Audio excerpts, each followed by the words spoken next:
بسم الله الرحمن الرحيم الحمد لله رب العالمين والصلاة والسلام على سيد الأنبياء والمرسلين اللهم علمنا ما ينفعنا وانفعنا بما تعلمنا وزدنا بفضلك علما وتعليما إنك على كل شيء قدير. Okay, so we're continuing with we spoke about the sins of the heart, the perfections of the heart, the virtues of the heart. And we got to sabr, I believe we did that. I'm not sure if we did this, but 10 anyway. Steadfastness, sabr, in trials such as sickness.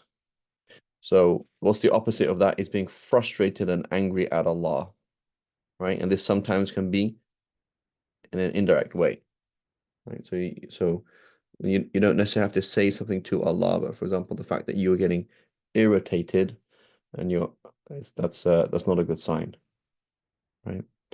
So obviously you can be in pain. I am in pain, or physical, emotional. Yes. I'm giving my pain to Allah and I'm turning to Allah saying, oh Allah, you have given me this pain and I'm giving it back to you. And I'm saying, oh Allah, help me, right? As opposed to giving it to somebody else in frustration or in complaint, right? So complaining to a doctor is the pain is here. Complaining to somebody who can help you, this is why I feel sad. Can you explain why I feel sad? Or can you help me with this difficulty? As opposed to complaining to that person for the mere sake of complaining. Complaining to that person for the mere sake of getting sympathy, right? That's not good, right? That's not good. Waki' ibn Jarrah, he says, one of the Salaf, he said, somebody who complains to somebody else is like one hand that wipes dirt onto another hand. So your hand is dirty and you wipe your hand on the other hand. How did your hand get cleaner? So Allah subhanahu wa ta'ala gives you difficulty, pain, physical or emotional. You're supposed to give it back to Him. Go back to Him. Say, oh Allah, I'm in pain. Help me. Oh Allah, I'm in pain. This really hurts. Oh Allah, my heart hurts. My body hurts. My back hurts. My tooth hurts. Whatever it is. Yeah, Allah, turn back to Allah subhanahu wa ta'ala. That's fine. Right? Oh Allah, I find it very, very difficult. I accept that you gave it to me, but I find this very, very difficult. Please relieve it from me. Right? This is patience in trials that are such as sicknesses, tests, the death of lost ones, the loss of possessions, right? And in reality, loss of possessions, it goes hand in hand with number 12. So loss of possessions is a huge thing. Loss of wealth, loss of status, loss of looks. You're getting older, you don't look like you used to look. Um, Loss of whatever it is. All of these things we should be patient with these. Patience with these things is I really don't care, right? So when you look at your body, for example, say I wish I could stay young forever, or I wish I could look young, or I could be look like this, or I wish I could look like that, or I wish I could um hope one day I'll have this, or I hope I have that.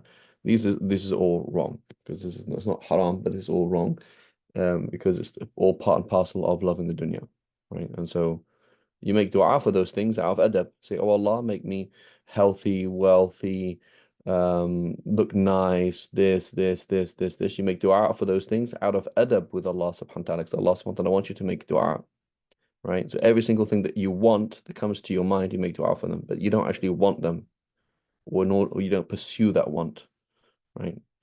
So whenever you have a want of the dunya, you don't pursue that want. You turn away from that want, because that's not befitting the believer, right? So anyway, so loss of possessions. Ah, I'm really upset that, for example, I lost my bag. That I really liked that bag. Why did you like that bag? I like that bag because I could do a lot of good deeds with that bag. Okay, really? Or do you like that bag because you like the bag? Liking the bag because of the bag, or liking the phone because of the phone, or liking that person because of that person that you've now lost. That's called dunya. But liking that person vis-a-vis your ability to do good deeds,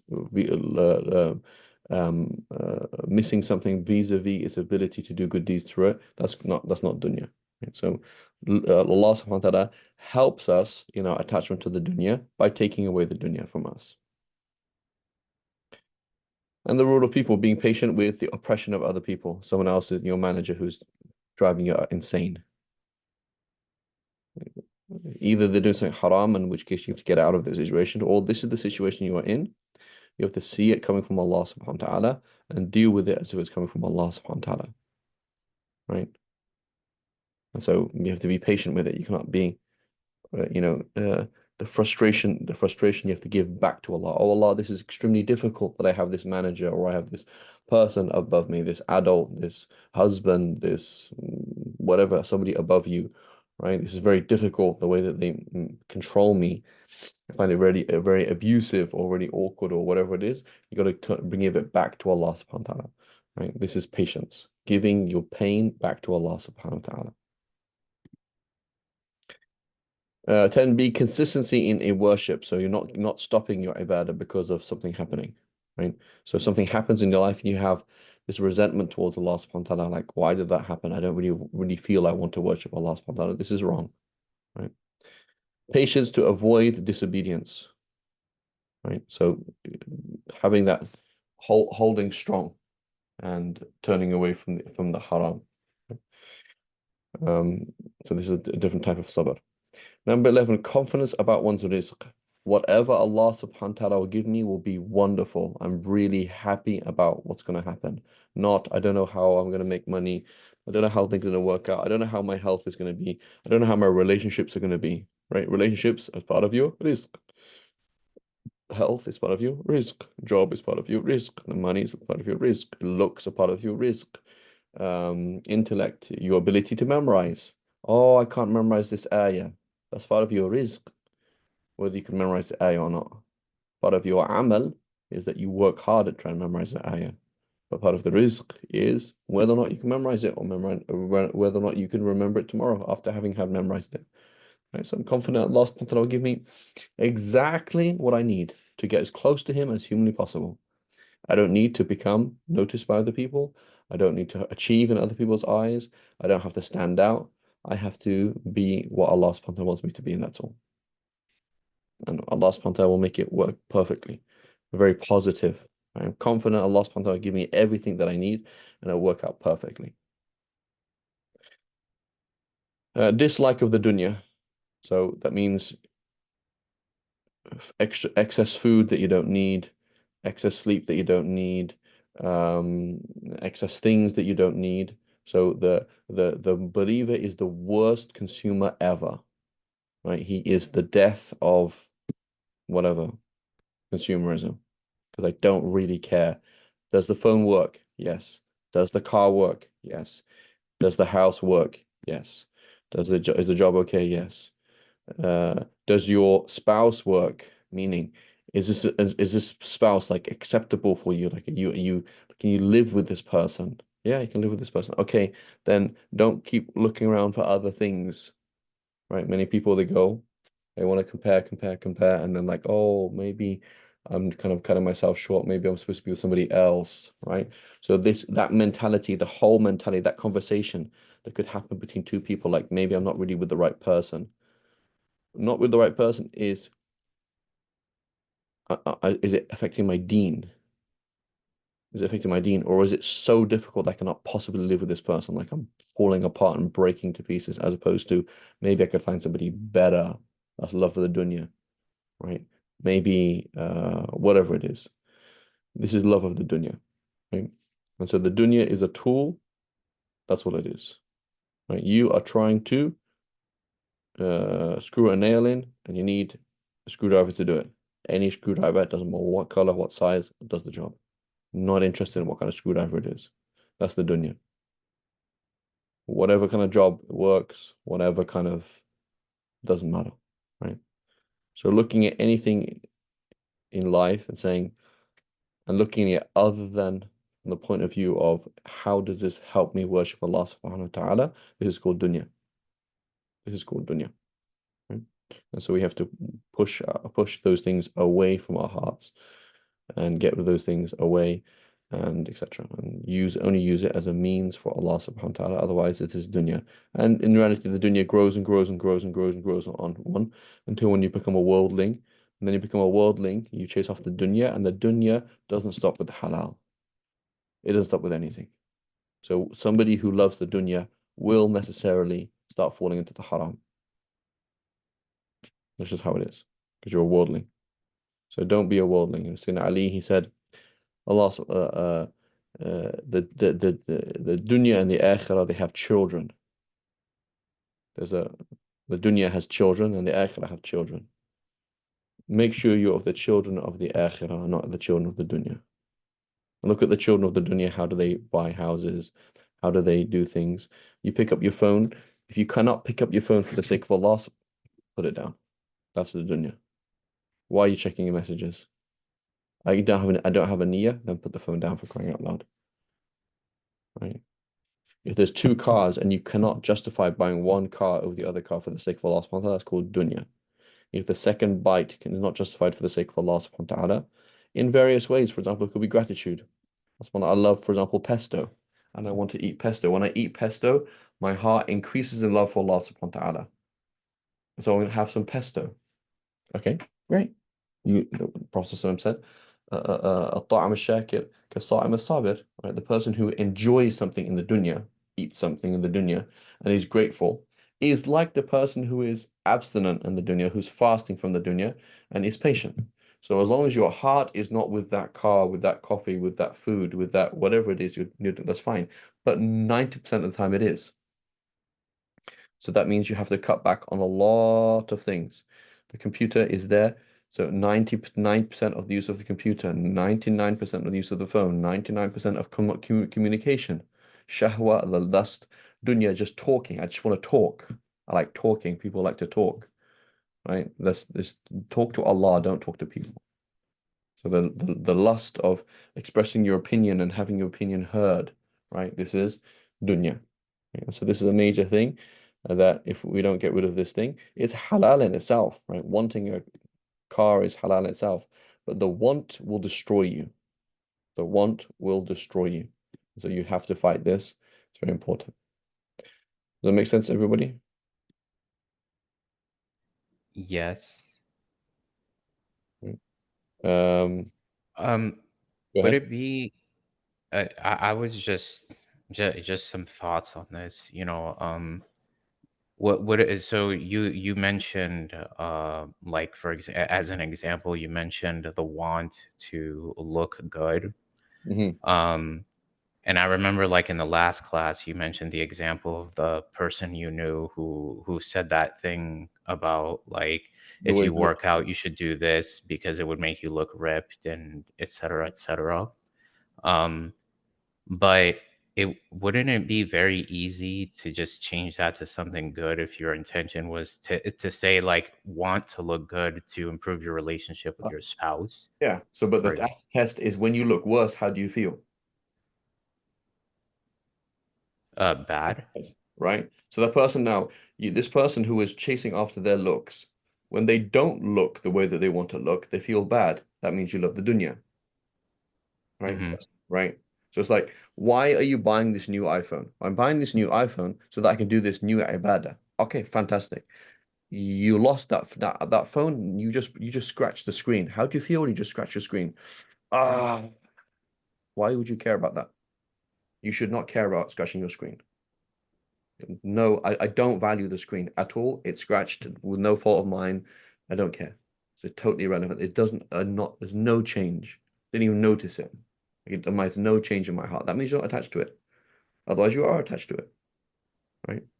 And so it's very normal to be attached to the way you look. Of course, it's very extremely normal. But that's called dunya. So when you look in the mirror and you're like, oh, you know, as opposed to the way I look is not good. I should be healthy and strong. Allah subhanahu wa ta'ala wants me to be healthy and strong. Right? And so why should I look like that? So in terms of your amal, right? Or for example, so the same thing. Let's look at it in memorizing an ayah. Okay, being healthy and strong and good looking for the sake of Allah subhanahu wa ta'ala is analogous to memorizing an ayah. What if you cannot memorize that ayah? How are you going to feel? So I'm doing this for the sake of Allah. I am trying to memorize this ayah. I cannot memorize the ayah. I've done it 5 hours. I can't do it again and again and again and again. How do you feel? Totally fine, very happy. I know that I'm doing what Allah wants me to do, and that's all. That's all. And I love Allah subhanahu wa ta'ala, and I love the fact that Allah is engaging me in something that He loves, and I'm working towards this goal that Allah wants me to do, and it's all great. Whether I memorize the ayah or not, that's totally irrelevant. I really that doesn't matter. That's part of my rizq. That's part of the dunya, whether I achieve that or not.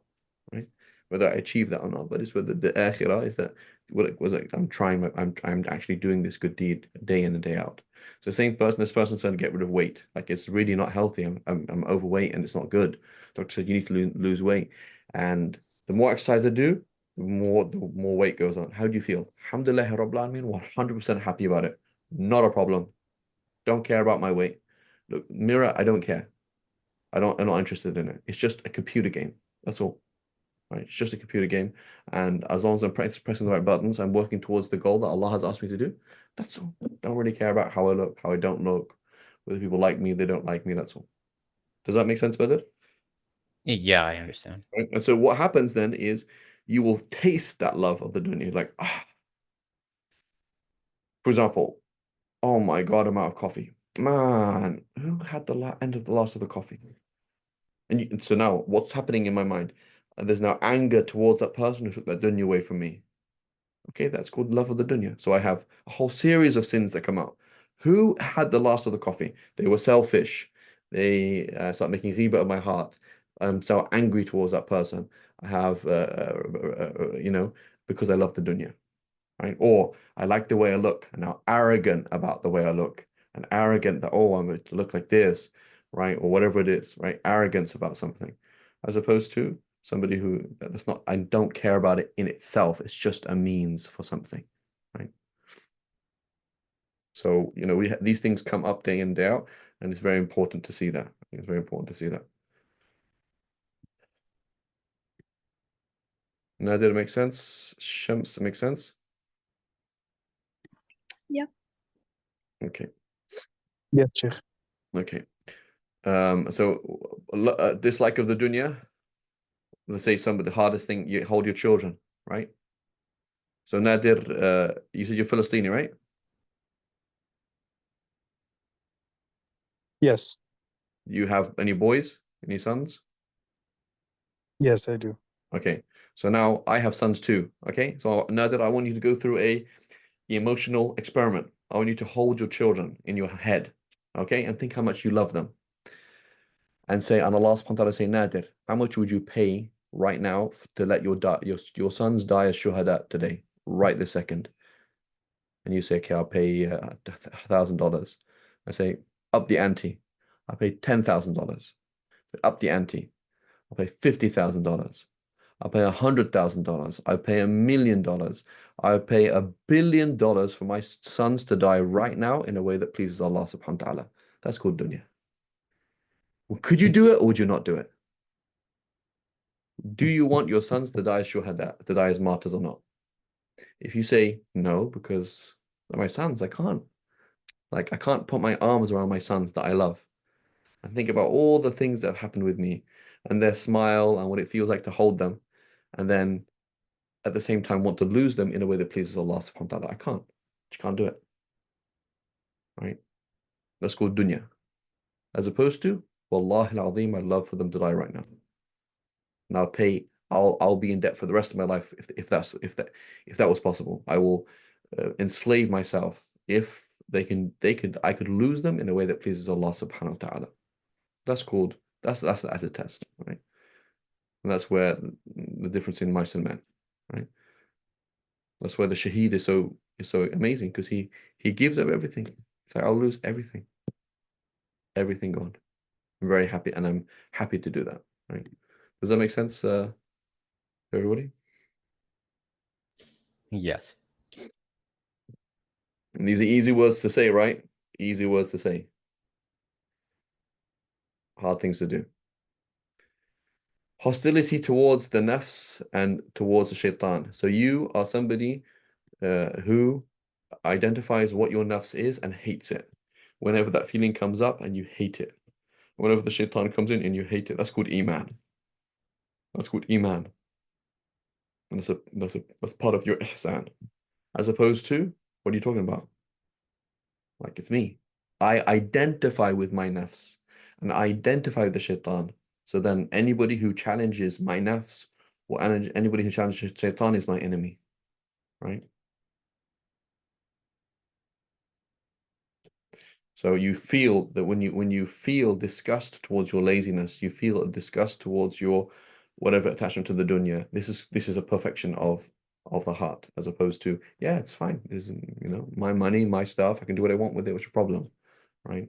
If somebody offends me, of course I'm gonna cuss them out. What's the problem? It's my right, It's like, no, that's called egotism, right? So we should not identify with our nafs, and if we do not identify with us, we cannot get personally offended, right? And that's a huge thing.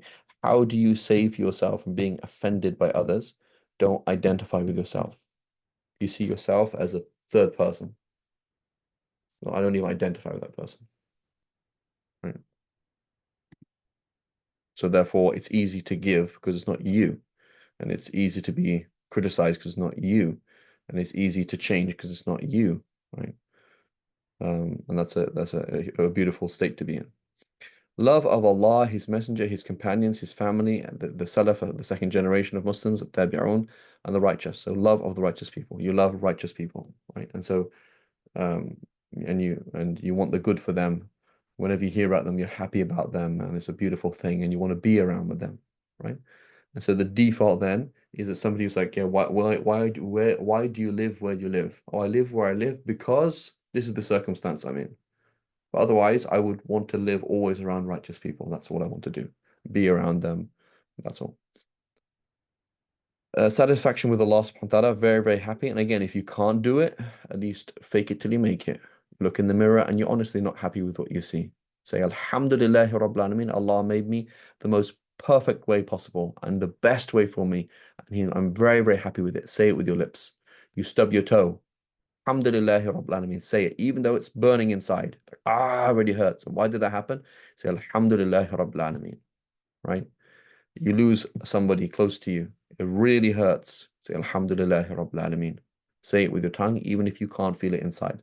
Make the hand, the tongue teach the heart, right? You keep uh, um, expressing that again and again in order to force it into you, even if you can't do it with your with your heart. Dependence upon him. That means your hope does not increase or decrease. Oh, so and so likes me, so and so doesn't like me. You go up and down. Such a thing happened, so it didn't happen. Your good deeds went up, so you're more hopeful of Jannah. Your good deeds went down, so you're less hopeful of Jannah. Wrong. You hope on Allah. You rely on Allah. It's not about how amazing you are or how not amazing. It's how amazing Allah is. That's it. So you look at Allah. Allah does not change. Your hope. You don't. There's no ups and downs because you're with Allah. We only have ups and downs because you're not with Allah subhanahu wa ta'ala. 17, other acts of the heart which are fard and which save the heart, right? So as we mentioned before, fiqh is easy. Learn how to do it, find out who to ask questions to. There's debate on this, there's debate on that. It's not a big deal, right? Aqidah, unbelievably simple. Fiqh is not a big issue. Aqidah is not a big issue. The heart is a big issue. It's a huge issue. It's your whole life, right? This is your whole life sorting these things out. May Allah forgive us all. Vices of the limbs. So these things, this is to do with halal haram in reality, and these are kind of miscellaneous halal haram, but they're so important because they are the indicative of what's happening inside, and they affect what's happening inside. These include the vices of the stomach, including consumption of riba, right?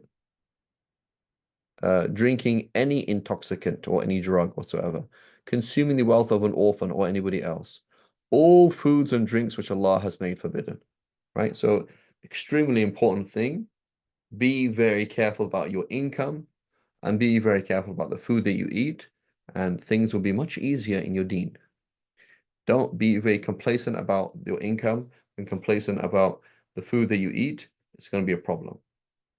Right? It's going to be a problem. So you should be very, very careful as much as possible, right? If there's debate, is it halal, haram, avoid it. For other people, you can give them the rukhsa, but otherwise be very careful about all sorts of things. The more careful you are, the better, right? So, we should be, and particularly with meat, be careful with meat, right? There's no harm in you personally being very, very strict with yourself. With other people, it's different, right? So you're making a huge scene every single time. For example, you go to someone's house, um, you say, for example, is this food halal? And they're like, yes. I say, did you see it Islamically sorted with your own eyes? And you're like, no. Do you know 100% that the person who slaughtered it was Muslim when they slaughtered it? No, I'm not going to eat it. That's applying wara to somebody else, applying scrupulousness to somebody else. That's extreme, right? So there's the halal haram that applies to everything, but your scrupulousness that applies to you, right? So I know, for example, one of my friends, he said that. He worked in an abattoir slaughtering animals. He said, if you understood what happens, you would only eat meat that you saw slaughtered with your own two eyes. Okay, but that's extreme scrupulousness that he's going to apply to himself. Fantastic. That will help him a lot in your deen, but don't apply that to other people. You can't apply it to other people, right? You can't do that. But you apply it to yourself, it will help you a lot. Extreme scrupulousness with money, right? Imam Ahmad was once given some money by one of the politicians. Is the money halal? Is it haram? Is the money halal? Is it haram? He was very wary for a long time. And what did he do? He said, give it to so and so, one of his kids, right? And so if he knew that it was haram, he can't do that. But he was like, maybe that family member was in extreme poverty. They haven't eaten for a week. Okay. And so he's saying, okay, yes, give it to them. He didn't take it himself. Right. So being for oneself, being very, very careful about, right? And this comes then into work. And this is why the world of work is very important. The world of work will tell you a lot about yourself. Right? And just speaking personally, personal experience, right? I worked for an organization teaching Deen online. Okay, I'm teaching Deen online. Okay. And we have to do online material and you have to upload slides and upload videos, etc. Now, because it's somebody else's company and I don't see that person as who they really should be, I was careful, but just one level. As soon as I start uploading videos for myself, right? As soon as it's my own course and it's going to affect my own income, suddenly you're much more careful. So what does that mean? It means that you're basically two-faced. You're not that I saw it in myself that my care and concern for my income is not really there properly. Like you have one standard for itself, one standard for someone else. There should be no difference. There should be no difference. If it's my wealth or Badr's wealth, al-mu'min mir'at al-mu'min, the believer is the mirror of the believer, there's no difference. It's just there's no difference as opposed to, oh, suddenly when it's yours, you're careful. When it's somebody else's, you're not, you're careful, but not that careful. Right. And so this is what we're talking about, right? That when the money is coming to you, you flip the side. Imagine if it was going away from you, how would you look at things, right? And so we have to be very, very careful. May Allah forgive us all. So Allah and His Messenger have cursed the consumer of riba and whoever helps in its consumption. So this is why the majority of scholars are then using a credit card. So using a credit card, according to certain modern scholars, is permissible if you know you're not going to end up paying interest. However, is that a clever thing to do? It is not a clever thing to do at all, right? Because the majority of scholars say that using a credit card, period, is haram because you have signed a contract saying I am willing to pay interest if, right? You're willing to do something extremely haram.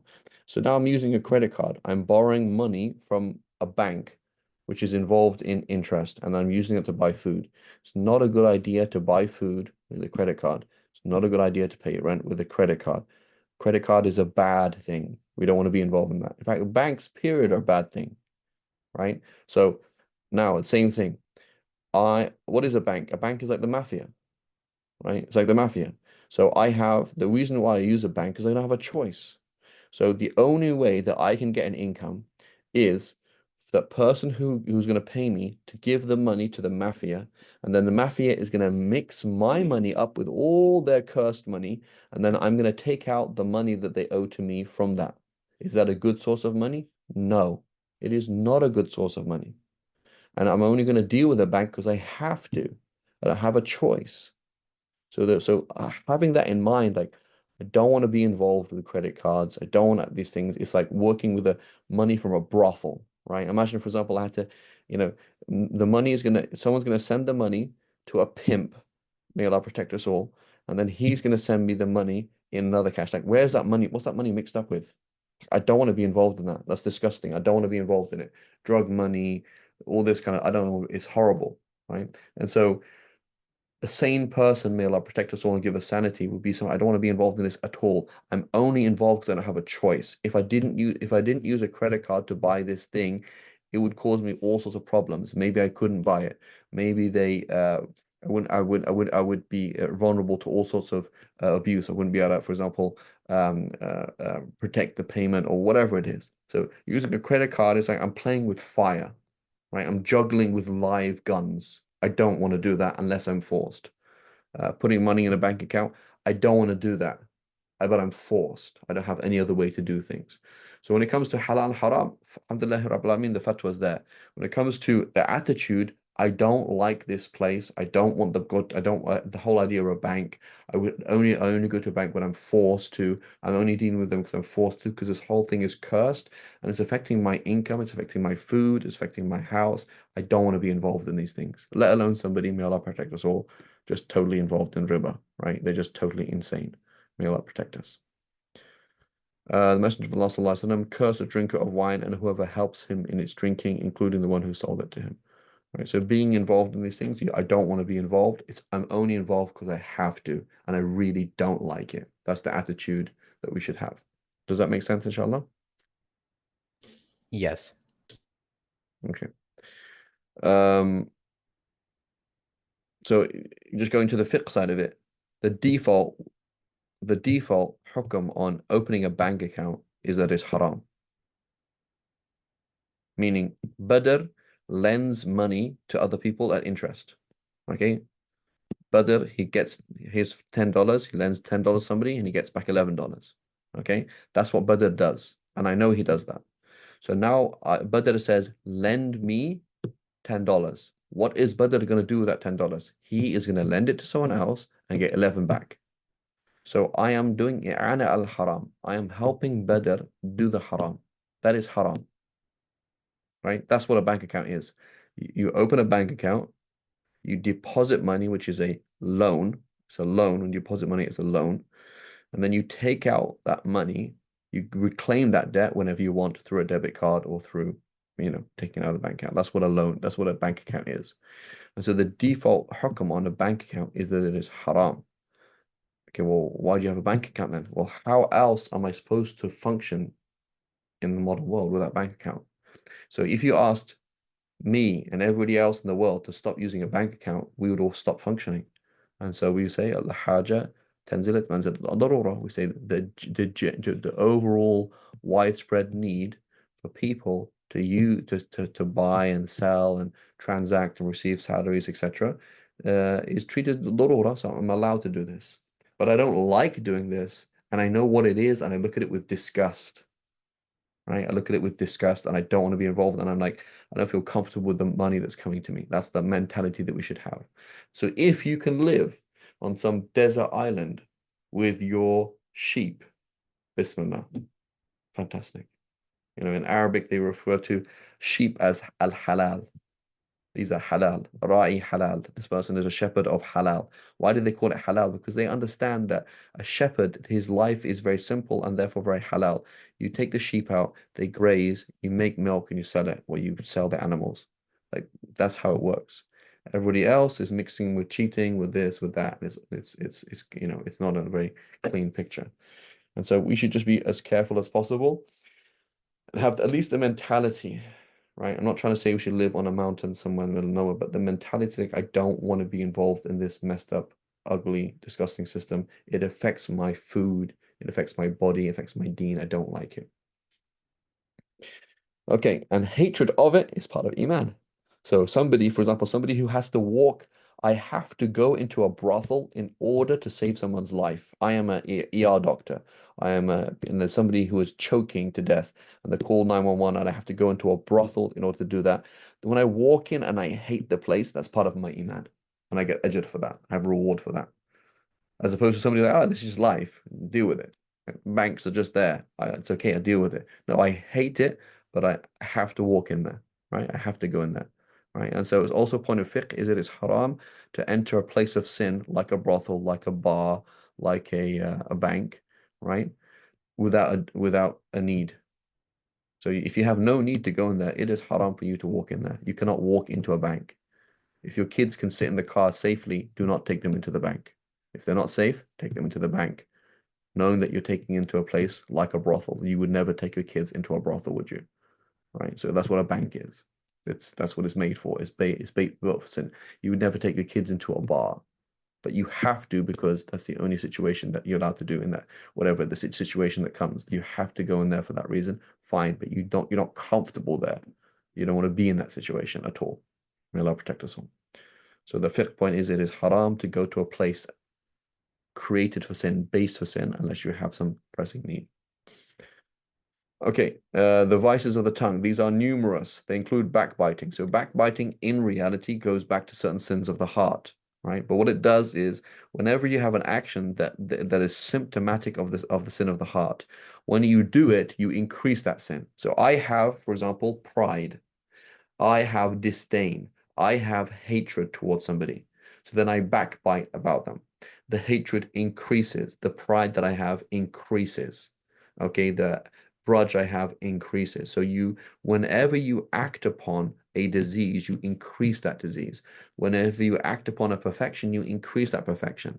Whenever you act upon, for example, you say no to the second bite of food or to the eighth bite of food, or no to the coffee that you don't need to buy, or no to the clothes that you don't need to buy. Your disgust of the dunya increases, and it gets easier to do things, right? And whenever you act in accordance with, for example, love of the dunya, your love of the dunya increases. So backbiting, which is mention something about one's Muslim brother or sister that would they not like, even if it is true, right? That guy, I never see him in the masjid. It's true, I never see him in the masjid. Yeah, he wouldn't like you to say that, right? You know, that guy's got a girlfriend. What? Why are you telling somebody that? Right. And so the caveat here is the person needs to know, right? So Badr is going to go into business with somebody, and I say, bro, uh, would you allow me to give you some important, sincere advice? I say, yeah, this person, everybody who goes into business in gets it. Every single person. You need to know any more? So yes, he steals people's money. Okay, there we go. Or in marriage, for example, should I marry this person? No, because of these reasons. Totally disagree. I totally disagree. Would not advise it whatsoever. They are like this. You need to know that in order to protect somebody from harm, as opposed to genuinely protecting the whole world from the harm of this person. Not the whole world doesn't need to know about the specifics of that person, right? And so then الضرورات تقدر بقدرها. Duress should be treated at its actual extent. So the actual extent that you need to tell that person in order to protect them from harm, that's enough. So if you can tell about that, don't go into business with him. Is that enough? He says, yes. Are you going to go into business with him? No. Okay. I don't need to give you any more details. Should I marry this person? I'm telling you, as a brother, don't marry that person. Do you need to know any more info? No. Khalas. That's it. You don't need to go into details. So as long as you achieve the goal, you don't need to go into details, and it is haram to go into details. Don't do it. Right? Slander, which is now you're saying it is not in their absence, but saying it in their face. Lying, right? And this includes saying something that you're not confident about. Right? So what level of confidence do you have of this thing? Less than 50%. So don't say it then. Right? So the Prophet said it is sufficiently it is sufficiently close to lying that somebody should repeat every single thing that he hears. So you repeat every single thing that you hear as fact. Don't do that. You say this person told me this. I don't know if it's true or not. This website said this. I'm not sure if it's true or not. As opposed to this is the case. Right? Tomorrow, this is going to happen. What level of certainty do you have of that? Very little. Then don't state it as fact. Don't say this is going to happen tomorrow or this happened. Don't say it like that. Say so-and-so said that, right? And this applies to hadiths. Here's a weak hadith. Don't quote the weak hadith. And if you're going to quote the weak hadith, quote it with a source. Say, Abu Dawood narrates this. There we go. I'm not saying the Prophet said it. I'm saying Abu Dawood narrates this. There we go. And so whenever you quote your source, you're not responsible. This book states this. Thank you. That's true. This book does state this. Whether it's true or not, I don't know. But Sheikh so-and-so said it is haram. Okay. I'm not saying it's halal or haram. I'm saying Sheikh so-and-so said it's haram.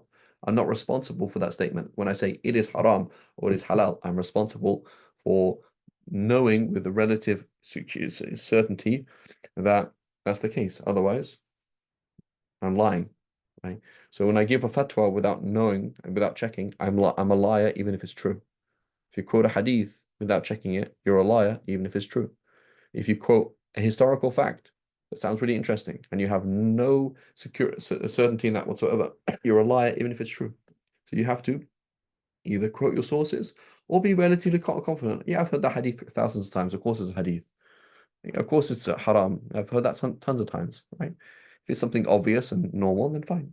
But if you have no security certainty in it, and then you don't quote a source at all, then you're in trouble. I have read that this is the case in some books, okay, as opposed to it is the case.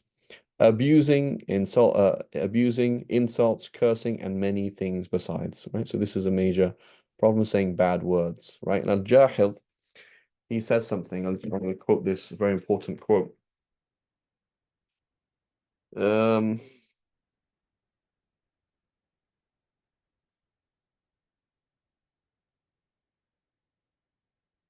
you can read something about food as well. This quote.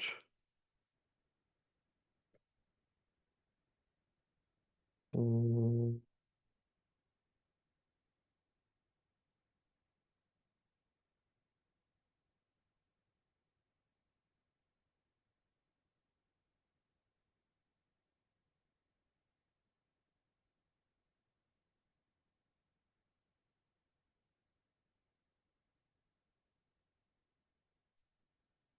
there's a number of quotes here that I just want to find. I just have this little collection I have of key words, key phrase, key quotes that are just important. There's a thing about bad language.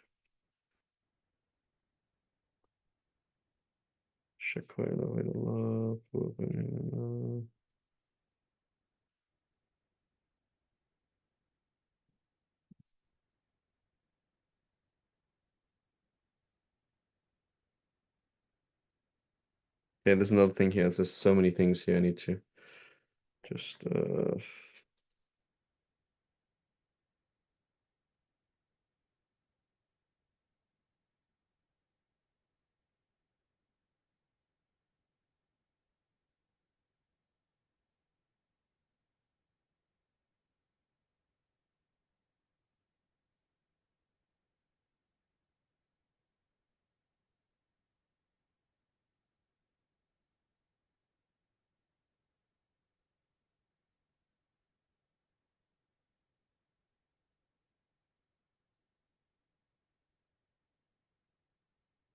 subhanallah.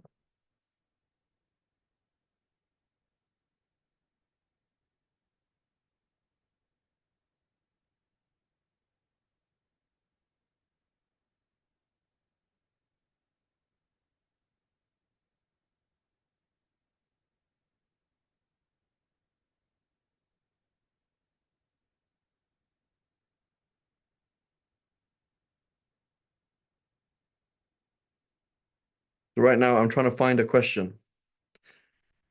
Being eager to actually find the question. What is that called? I'm trying to find a quote. What is happening right now in my heart? Let's just try and analyze some things. I'm trying to find a quote.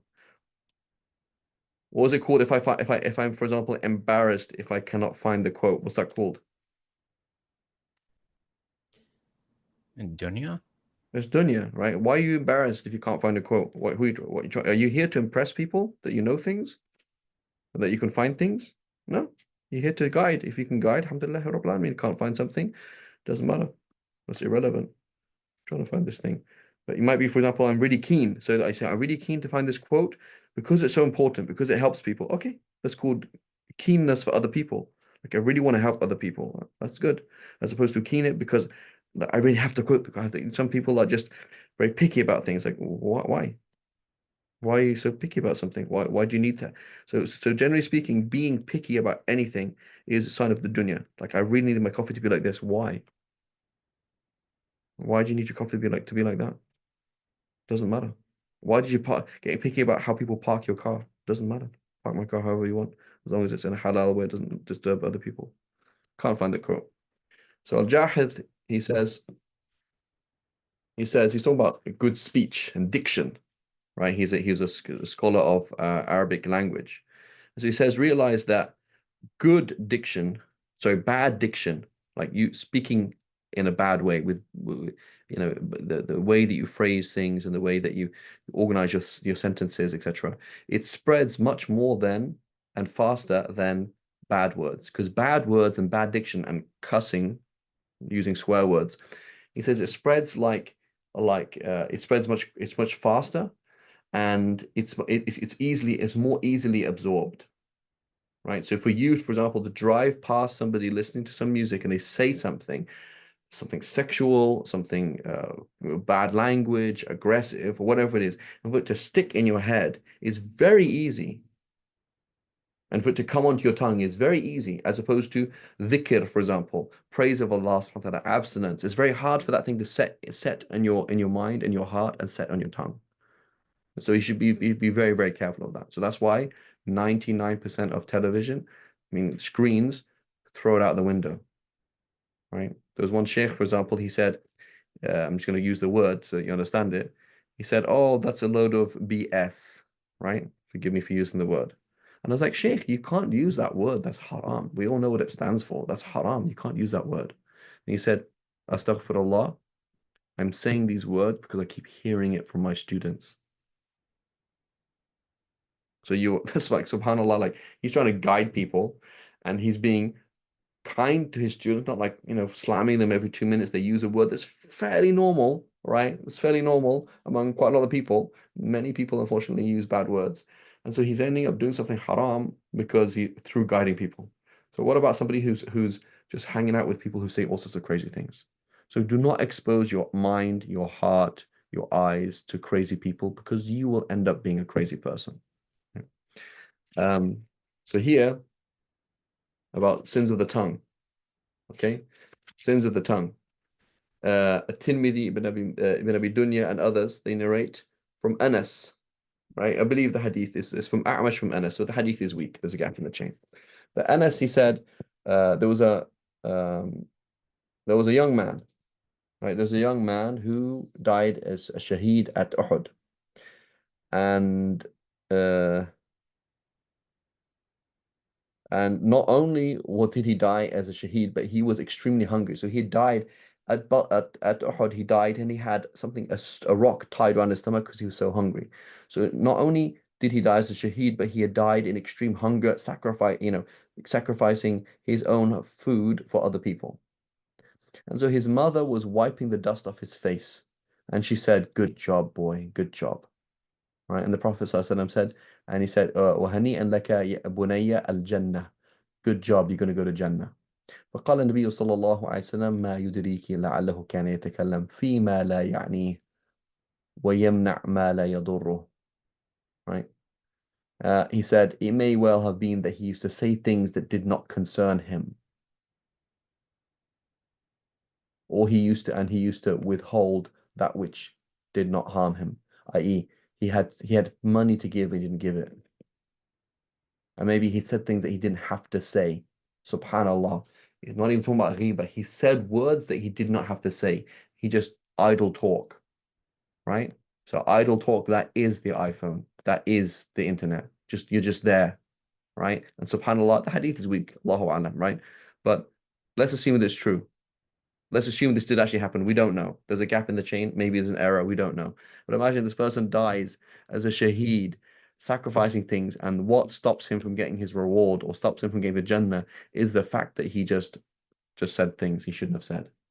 Right? May Allah protect us all. And then we talk about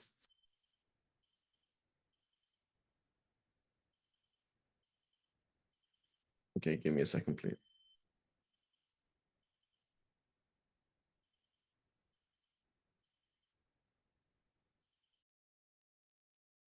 Okay. I don't have time for all of these things, but I just want to talk about hatred of the dunya. Yes. And all this comes into food as well. This comes into the food as well. Okay. I have a card in my hand, okay? And imagine, for example, I'm teaching in front of you, you can see me. Okay, this is a classic thing that happens. I have a mushaf in my hand and I drop the mushaf in front of my students and I feel embarrassed. What's that called? Dunya. Dunya, and it's called riya, it's called showing off. When I feel this pain that, oh my God, my student saw me doing something that makes me seem irreligious, that's called ostentation. Because actually that means that I'm here to show off, right? So there's a card in my hand. Obviously you can't see me, there's no video, and it almost dropped. Okay. So then that's a scenario. You're like, oh, whoops, I forgot an ayah in front of my followers. Whoops, I did something kind of looks irreligious. Whoops, I did something, I said something. So when you have this thing like, so you love the Quran, then you should be upset that it almost fell. As opposed to, "Oh, they almost see me do that. That would be so embarrassing. Wouldn't it be embarrassing? That means it's called ostentation. That means showing off. Being embarrassed, doing something bad in front of people that you who who who have certain value, who you trying to who that have certain values, but when you do that, that means that you're trying to show off to them. Your whole goal is keeping them this make sure they see things in one way, the same way. So now talking about zuhud in the dunya, right? So here is Ismail Ibn Sibawayh, I don't know his name here. He says that one of the students of Layth ibn Sa'd, he said of the Salaf, that he was in time of Imam Malik, he said, I accompanied Layth ibn Sa'd for 20 years and he would never have lunch or have dinner except with people.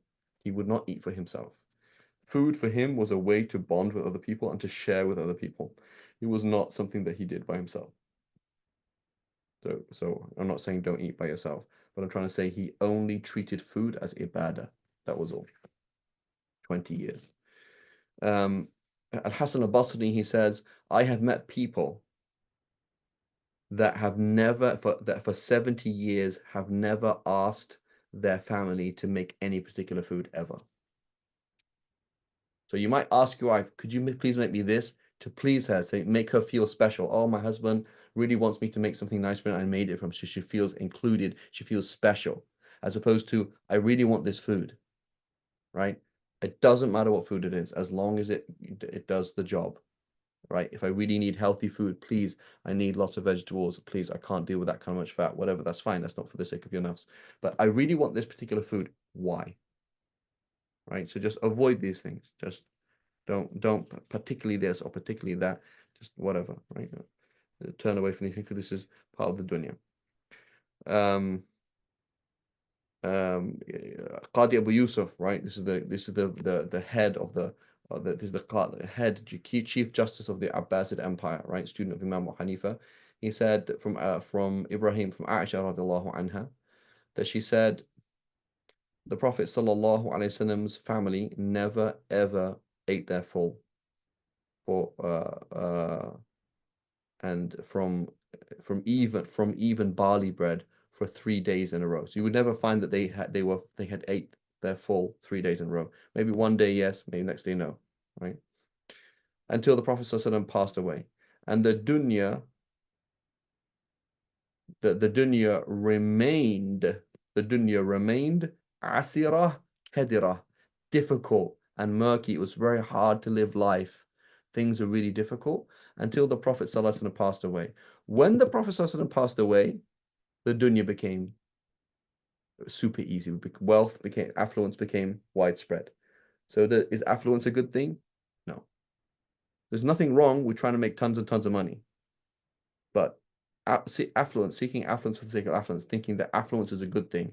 Affluence happened after the Prophet ﷺ. It did not happen during the time of the Prophet ﷺ. They lived very, very, the best of creation intentionally lived a very, very austere life, right? And then about not Allah subhanahu wa ta'ala mentions in the Quran, وَلَا تَمُدُّنَّ عَيْنَيْكَ إِلَى مَا مَتَّعْنَا بِهِ أَزْوَاجًا مِّنْهُمْ زَهْرَةَ الْحَيَاةِ الدُّنْيَا لِنَفْتِنَهُمْ فِيهِ وَرِزْقُ رَبِّكَ خَيْرٌ وَأَبْقَى. Right, Surah Taha. Allah subhanahu wa ta'ala says, don't you dare extend your eyes to what we have made them enjoy of the different luxuries of the dunya in order to test them. The provision of your Lord is much better. So you see somebody has a nice car. Oh, they're married. I would like to be married. I want to have what they have. Oh, they have nice kids. I want to have what they have. They're very intelligent. I want to be intelligent. They're very funny. I want to be funny. This is called looking at the dunya with the eye of the dunya, with the eye of want. Allah subhanahu wa ta'ala says, don't even dare do that. And Allah subhanahu wa ta'ala mentions, فَاصْبِرْ عَلَى مَا يَقُولُونَ وَسَبِّحْ بِحَمْدِ رَبِّكَ قَبْلَ طُلُوعِ الشَّمْسِ وَقَبْلَ غُرُوبِهَا وَمِنْ آنَاءِ اللَّيْلِ فَسَبِّحْ وَأَطْرَافَ النَّهَارِ لَعَلَّكَ تَرْضَى.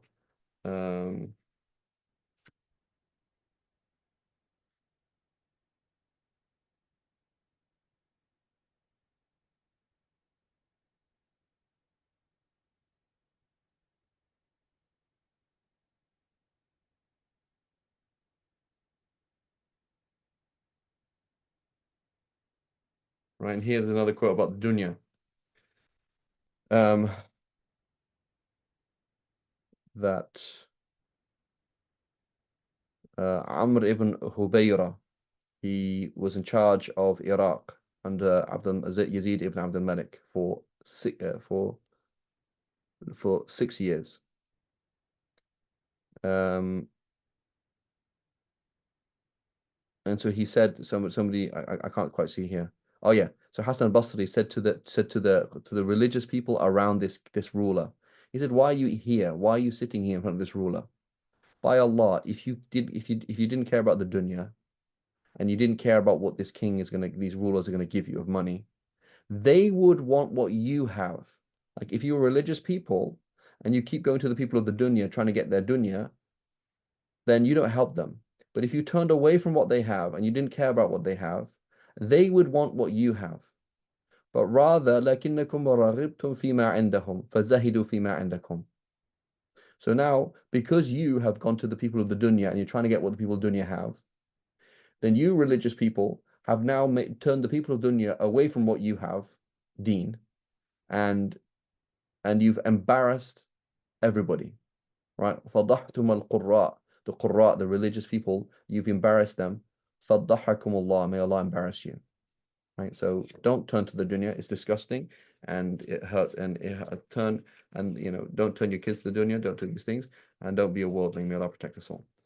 And here's a quote again about being around the religious and the righteous. And I'll finish this because we're running out of time. He says, this is from Amr ibn Maymun. He says, we were talking about the death of Sayyidina Umar ibn Khattab and how bad it was. Right?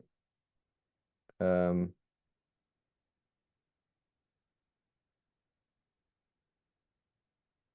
gotta go and check together. There's a part here that I'm missing. I don't know who he's talking to.